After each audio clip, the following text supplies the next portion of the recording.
The stories of Mahabharata, retold by Sudipta Bhaumik.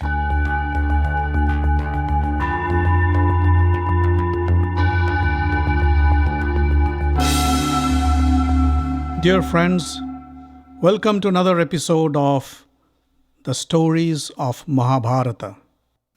In the last episode, we heard the story of how Draupadi got married to the 5 Pandava brothers, an incident that has no parallels in the world literature. Now let's listen to what happens next.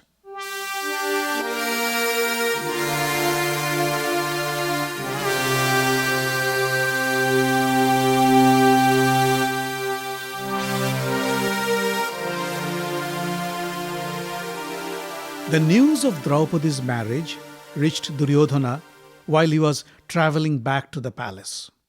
Duryodhana was furious. Not only did the Pandavas survive the fire, but they have also won Draupadi's hand in marriage. This makes the powerful King Drupada their strongest ally. He cursed Purochana. I should have never trusted that fool. His brother, Dusashana, said, the Pandavas deceived us by disguising as Brahmins. If only we could recognize them, we would have taken care of them right there in the marriage hall. Duryodhana was in deep thought. He said, the Pandavas now have a powerful ally.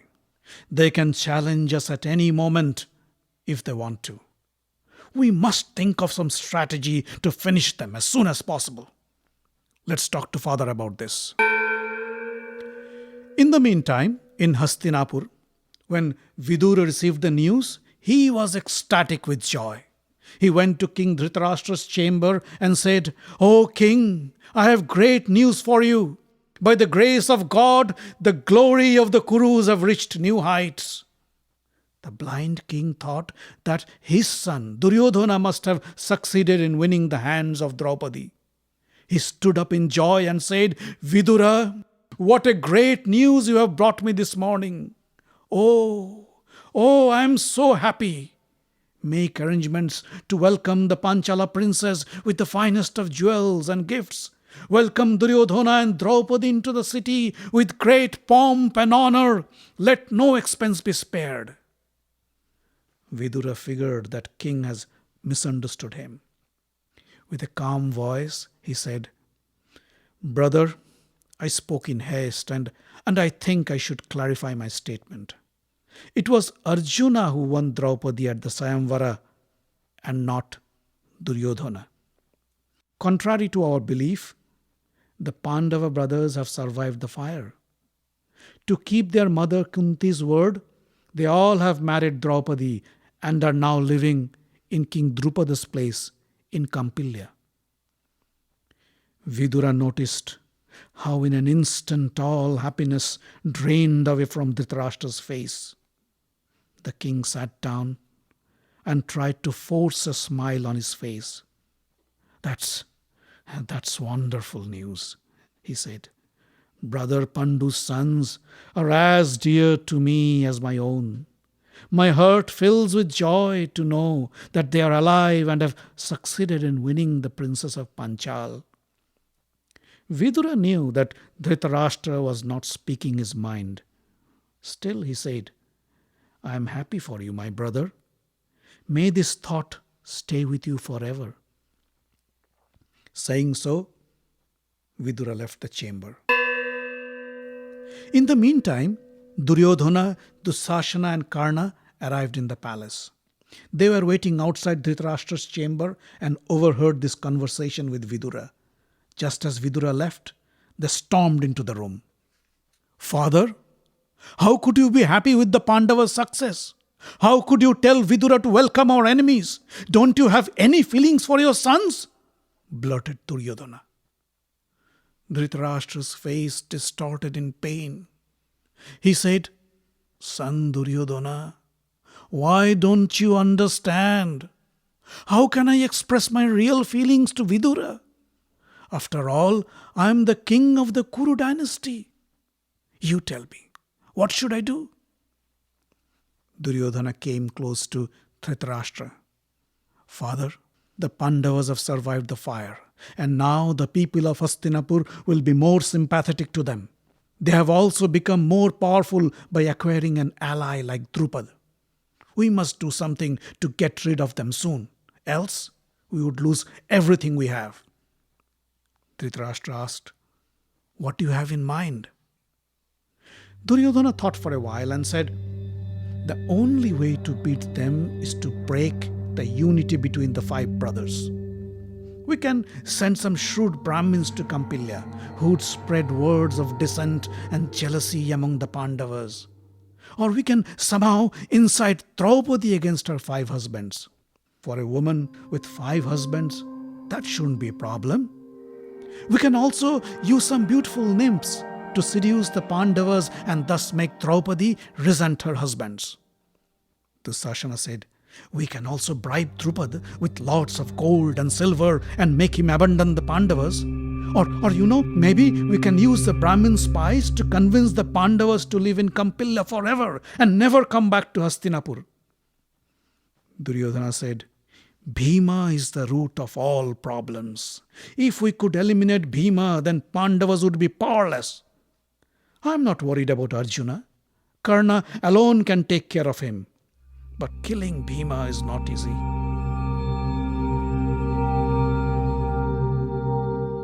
How about we send some assassins who would enter Drupada's palace in secret and kill Bhima? This would render the Pandavas powerless. Or here is another idea. Maybe we should invite them to Hastinapur. And when they entered the city and dropped their guards in joy, we could ambush them and kill them with the help of some sharpshooters. We can use any method, but we must keep trying until we succeed in neutralizing them. Karna, what do you say? Karna nodded his head and said, "My friend, I am afraid I do not agree with any of your suggestions. They are of no use against the Pandavas. You will never be able to break their unity by any sly means. They are 5 bodies, but of a single soul. Else, why would they agree to marry the same woman? You have been trying to kill Bhima since his childhood. Did you ever succeed? And when you yourself have failed, do you think a petty assassin could succeed in killing him? Besides, I hate any form of covert and deceptive tactics. Only cowards dread to face their enemy. If you want my opinion, I'd suggest we spend some effort to amass a huge army and with the help of our allies. Then we should attack Panchala and defeat Drupada and the Pandavas in a direct battle. We have no dearth of gallant warriors on our side. We should be able to crush them without any problem." Duryodhana felt excited. But before he could say anything, Dhritarashtra spoke. "Karna, you have spoken like a real hero, like a proper Kshatriya. But I think I should also take counsel from Bhishma, Vidura and Drona. Without their support, we cannot fight the Pandavas. Come to the assembly hall and I will take a decision after listening to them." Karna looked at Duryodhana, who grimaced in frustration. They both knew that the Pandavas were the favorites of Bhishma, Drona and Vidura.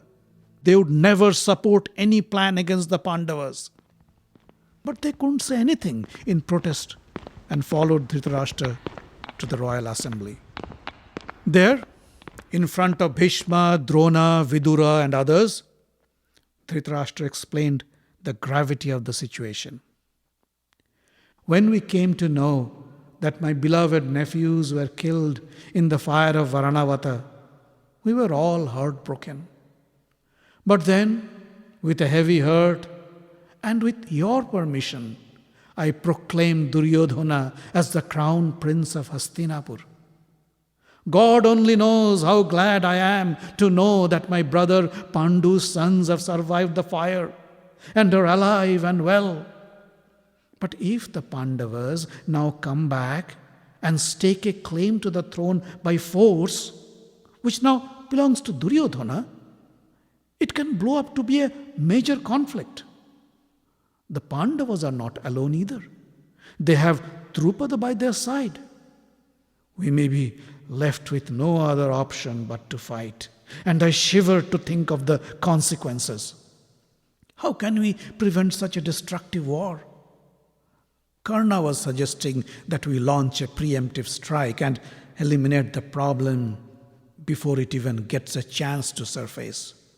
But without your approval, I cannot take any such drastic measure. I seek your counsel. Please guide me. Bhishma stood up and said, I can never support a war against the Pandavas. To me, the sons of Pandu and Dhritarashtra are all the same. Just as Duryodhana considers Hastinapur to be his ancestral home, so do the Pandavas. I suggest you give half the kingdom to the Pandavas. That will be the best course of action, one that is most appropriate of a Kuru descendant. He paused for a moment and then continued. We are lucky that the Pandavas are alive and well. When I heard of their death in Varanavata, I was not only heartbroken, but was also ashamed of myself as a Kuru descendant. I was ashamed to show my face to any living being. The people of Hastinapur don't blame Purochana as much as they blame you, the king of Kuru. Now that you have a chance, do the right thing and redeem yourself. As Bhishma got back to his seat, Drona rose to address the king. O king, a true friend is one who, when asked for counsel, speaks the truth and guides you to the right path. Our wise friend Bhishma has given you the right advice, and I agree with him with all my heart. Share the kingdom with the Pandavas, and that will benefit all. I suggest you send a messenger to Panchala with precious gifts for King Drupada and his family.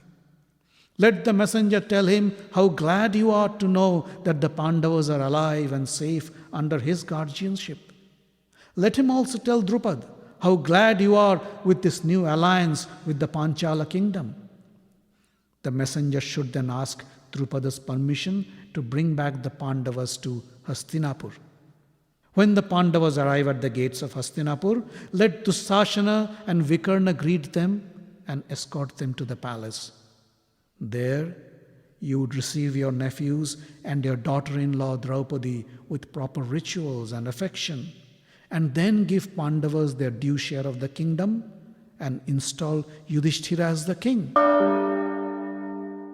No sooner Drona finished his speech, Karna jumped upon his feet and said, O king, Bhishma and Drona have lived their life of luxury with your wealth and generosity. And now they give you advice that does not serve your interest. What can be more ironic? Please keep in mind, a person's happiness or misfortune depends on his fate and destiny and not on his friends. If it is your destiny to remain the king of Hastinapur, then nobody can take it away from you. If not, then it doesn't matter how hard you try or who you have as your friends. You won't be able to keep your throne. Now it is for you to decide whose advice you should accept and whom to ignore. Drona replied, Karna, you are an evil person, and that's why you consider our advice as evil. O King Dhritarashtra, one thing I can tell you for sure. If our advice is not followed, I warn you, the Kurus would be exterminated in no time. Karna was about to get up again, but Vidura interrupted. King, your friends have indeed spoken in your interest, but it is of no use if you don't pay any heed to them. You will find no better well-wisher than the great Bhishma and Drona. They are not only impartial, but they are the wisest friends you will ever have. You should realize that it is impossible to defeat the Pandavas by force. Not only they are the most powerful warriors in the world, they also enjoy the support of the mighty Balarama and Satyaki. Lord Krishna is their advisor. King Drupada is their father-in-law, and the gallant Prince Drishtadumna is their brother-in-law. They have the might and resources to defeat any enemy. I urge you not to listen to the evil advices of Duryodhana, Karna, and Shakuni. They are foolish and devoid of any decency. All the ministers in the court greeted Vidura's comment with a loud applause. Dhritarashtra realized that it was not the time to go against the elders. He stood up and said, Bhishma, Drona, and Vidura have spoken wisely and in the best interest of the Kuru dynasty. Yudhishthira and his brothers are as much my sons as they are of Pandu. Vidura, I would like to request you to go to Panchal right away and bring our beloved Pandavas to their home with dignity and honor. Soon Vidura left for Kampilya, the capital of Panchal, with carts full of gold and other precious gifts for King Drupada and the Pandavas. Drupad welcomed Vidura with open arms. The Pandavas and their mother Kunti were also delighted to see Vidura after a long time. Lord Krishna and his brother Balarama, who were in Kampilya as guests of Drupada, also greeted Vidura and paid their respects. Vidura then approached King Drupad and said, O King, I come here as the emissary of the great Kuru King Dhritarasthtra. He has asked me to tell you how happy he is with this alliance with you and your family. He welcomes you to the greater Kuru family and wishes for an everlasting friendship. Drupad said, The feeling is mutual. I feel proud and honored to have the mighty Kuru family as our alliance. Vidura smiled and said, Our king, the Kuru family, and the people of Hastinapur have missed their dear Pandava princess for a long time. With your kind permission, I would like to take them back to Hastinapur, their home. The Kuru women are also eager to meet their daughter-in-law, Panchali. Drupada said, Vidura, your request is well justified and I have no objection at all. If Yudhishthira and his brothers wish to go, and if Krishna and Balarama agrees, you are most welcome to take them with you. Krishna, of course, had no objection. Soon, with a heavy heart, King Drupada and the city of Kampilya began to prepare for the departure of their daughter Draupadi to her in-laws' house. After a long journey, the Pandavas, along with their mother Kunti and their bride Draupadi, arrived at the gates of Hastinapur. At the request of Yudhishthira, Krishna and Balarama also accompanied them. Drona, Kripa, Vikarna and many other Kuru ministers greeted them at the gates. They escorted the Pandavas in a royal procession with pomp and grandeur. Their path from the gate to the royal palace was decorated with flowers and colorful flags that fluttered in the breeze. A band of musicians followed them, playing joyful music. The citizens of Hastinapur greeted their long-lost princess with loud chants along the road. They showered flowers on them and bowed in respect when Krishna and Balarama's chariot passed by. As they entered the palace, Dhritarashtra welcomed them with open arms. The Pandava brothers bowed in front of Dhritarashtra to pay their respect. Dhritarashtra pulled them to his chest in a warm embrace. Tears flowed from his blind eyes. The Kuru women greeted the new bride Draupadi with garlands and gifts. Gandhari greeted Draupadi with a warm embrace. But as she smelled Panchali's fragrant body, she remembered the prophecy. Draupadi would be the cause for her son's death. She shivered inside, but retained the smile on her face. Duryodhana, Dussasana, and Karna received the Pandavas with a cursory greeting. They were more concerned about their father Dhritarashtra and wondered what action he'd take about the inheritance of the throne. But Dhritarashtra made no statement about the future of the kingdom. And everybody, although happy, were anxious to know what would be the fate of the Pandavas in Hastinapur.